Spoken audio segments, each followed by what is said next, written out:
Morning, mates! This week we'll be telling you about the flu virus this year. We've got some information on our annual Mr. and Mrs. Mates competition. We'll be talking about Cake Pops, a special fundraiser we're doing, and we have a final tribute to our great Senor Mac. Have a great one! Hi mates, I'm Ethan Arrowwood. I'm Shane Kelly. And we're going to tell you guys about the flu! This flu season, the vaccine missed a strain of the flu called H3N2. And this strain is actually deadly to elderly and children. What that means is that when they made the vaccine, they put certain strains inside the vaccine that our bodies can build a resistance to.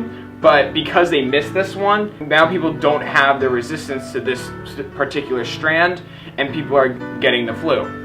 The main reason they missed it is because they make predictions from the year before to prepare the vaccine.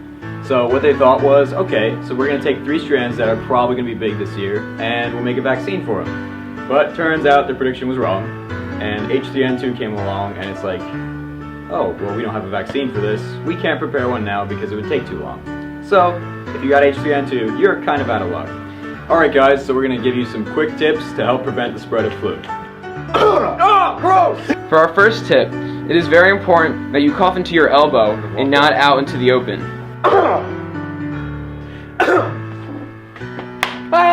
Another great way to prevent the spread of germs is to always make sure you are sanitizing your hands.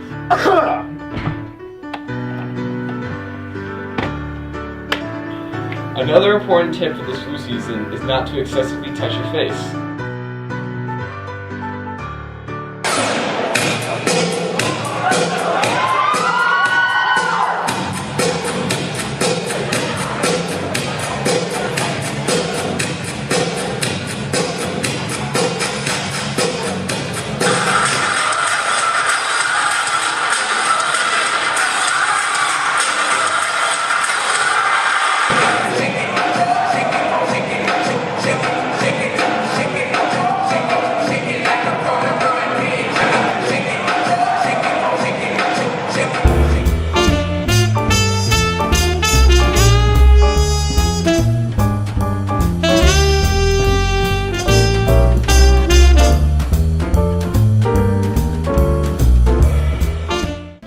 Starting February 2nd, everyone should buy a human rights cake pop for that special someone.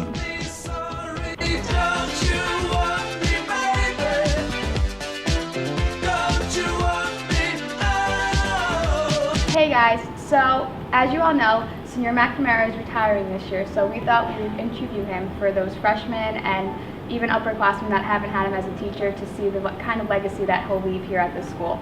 So, Senor, as many people might not know, you were a lawyer first, weren't you? Yes, I was. So how did you go from practicing law to becoming a teacher? I had been practicing law for about 19 years. I turned 50 years old, and I said to myself, what am I going to do with the rest of my life? This was back in 2002. And I saw an ad in the paper for a school that was looking for someone who was certified in both English and Spanish. And I said, this looks like it was made for me, because I happen to have dual certification, English and Spanish. So I applied for the job, and here I am. When I started at Mates, we were very small, and I was the English teacher, and I was the Spanish teacher. So since you've been here from the beginning, what's your best memory at Mates? What's my best memory? I guess my best memories come from the beginning. Because we really were a group that was committed to building a program here that would be the gem of Ocean County, and I think we've succeeded in doing that. I've seen the students that have come into Mates over the years, and they've been very enthusiastic about learning. I've seen the people that have come into the school to teach, and they are very talented and committed people. And I've also worked with parents who are very involved, and that combination of enthusiastic students, enthusiastic teachers, and enthusiastic parents has been the magic combination that has really made this place into the exceptional school that it is.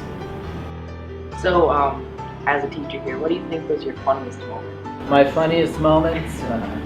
I put together a field trip one year to Philadelphia. We went to the Philadelphia Museum of Art to see a exposition of Spanish art from the colonial period of South America and Central America. And as part of the field trip, I made a reservation at a restaurant in Philadelphia. We're going to go from the museum to the restaurant. And we got stuck in Center City traffic in the bus going from the museum to the restaurant. So I looked at my map and I said, the restaurant isn't too far, so why don't we just hoof it? Why don't we just get off the bus and walk? So we get off the bus and we're walking down the street. The restaurant was a couple of blocks away. And I realized that we wound up on a street with adult bookstores and peep shows. And all of a sudden I hear, "Oh, senor, nice going, senor," you know. And I said, just keep walking and look straight ahead. You know? So that's probably my funniest and probably most embarrassing moment. What are you looking most forward to when you retire? I'll tell you what I'm not going to miss when I retire. I'm not going to miss the 45 minutes down the Garden State Parkway that it takes me to get here and the 45 minutes that it takes for me to get home from here. As far as what I'm going to miss the most, I'm going to miss the students the most. I think that's one of the things that drew me into education. I really enjoy working with teenagers. I think there's a certain vibrancy and enthusiasm that teenagers have that's infectious, and I'm going to miss that interaction. So when you're retired, how do you think you're going to be spending your time? How am I going to be spending my time? I'm hoping to be spending a lot of time with family. My two sons live, one in Baltimore and the other son is in Milwaukee now. So I hope to be spending more time with them. And I have a brand new grandson, and I hope to be spending a lot of time with him. Maybe I'll get him to speak Spanish by the time he's 3. So, being here at Meets, what's your proudest achievement that you've had so far? Professionally, I would say it is this school. I don't take credit solely for this school, but I think I had a lot to do with getting it off the ground. And I'm very, very, very proud of this school. I think it's everything education should be, and I hope to see it flourish in the future and continue in the same tradition of excellence that it has had in its short time of existence. Great. Thank you so much for talking with us. You're welcome. It's been a pleasure. Thank you. I hope it all sank in. Hey there, Senor Mac. Hola, Senor Mac. It's Neha. It's Raul. And it's Sapna. Hola, soy Carlota McGrath. Y soy Daniel Torre. Congratulations on your retirement. I want to say thank you so much for all the time and effort you put into teaching and showing us how important it is to experience a new language and culture. One of my favorite moments in Senor Mac's Spanish class was how he included his involvement in the Spanish culture in all of his lessons, like his homemade video of Spain. My favorite part of his class was the skits we had to put on for Spanish 5. One of my favorite memories in your class was actually on one of my homework assignments. I accidentally confused caballo and cabeza, so the sentence translated to, I was reading and I put the hat on my horse instead of I put the hat on my head. One of my favorite memories is when we sang Los 12 días de la Navidad before Christmas break. As for how he impacted our lives, we are both going to pursue Spanish minors in college. A funny memory is that before any test or quiz, Senor Mac would always say, Let's see how much of this sank in. My favorite story in his class was the story Senor Mac told about when he was studying abroad in Spain. He bought yellow flowers for his host mother, and he did not know that yellow flowers meant that he was interested in her. So muchas gracias, buenas suertes, y un abrazo fuerte. Gracias, Senor Mac!